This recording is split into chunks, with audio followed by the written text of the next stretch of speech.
Salubridade pública é um tema muito amplo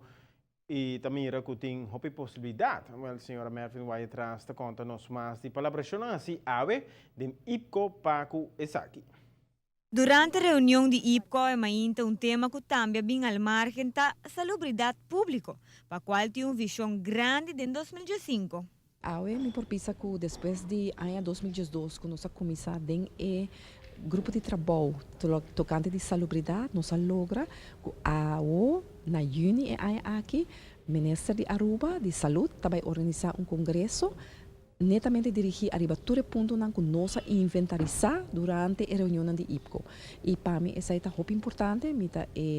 a fungir como tracker da Comissão de Reino, onde conjuntamente com os países, nós check todo ponto que é relevante para nós trabalhar na G. Importante está que a salubridade dentro do reino, lo vira de qualidade alta, pagável e cerca de casa. Então, essa é a condição que nós põe e nós inventarizar, por exemplo, como essa bem mais cooperação entre hospital, essa bem cooperação entre AZV e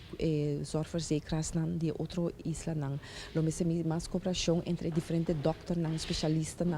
lo essa intercâmbio de especialismo e também intercâmbio de conhecimento, legislação e em todo caso, full tem win-win situation para tour e diferentes atores. O Congresso aqui está único está pendente por de basta tempo acaba e está premiráculo por trazer hope e fruto por cada partner do reino. Minister de Aruba, Dr. Schwengel, ora que ela assumir a responsabilidade, ela haia isso aqui também, for de nós de Aruba, nós mandamos uma carta pedir para organizar o congresso aqui e vai tomar lugar no começo de junho de ano aqui e aqui nós urgitur e diferente parlamento de tanto Holanda, Sint Maarten, Curaçao para assinar urgir também se canang governo e diferentes instâncias para assinar nos porraianan aqui e a organização está prometedor, então nós espera que for de essa aqui, lo bem ponto concreto também de cooperação, por exemplo, MOU sobre diferentes terrenos, protocolo que comecei a firmar e assim também nós por vai trabalhar mais junto do reino. Essa aqui está exemplo hobby concreto de uma forma de cooperação que está resultar me está esperando de ação concreto entre os diferentes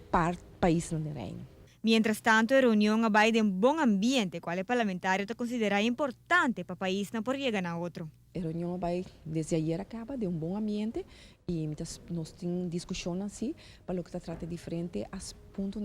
pero me quer que a vontade tem para sentar na mesa com outro e hora que nós não, por exemplo, a hora nós não acaba com um tópico, nós seguimos com ele depois, me quer que isso aqui está assim toque, que bisa tá vale a pena, que botin contato aqui, e reunião aqui, para assim, não pode chegar toque na outro, tem viagem tá música que bota assim leu de outro, pero tem viagem chiquito, tá pode que chegar cerca de outro. Então, me quer que é roupa importante, que nós está assim e vamos esperar que chegue também um bom final para nós conseguir trabalhar juntos, porque esse dar gaat het ook om, que bota de reino, pero parte de touch com o outro, tá roupa essencial.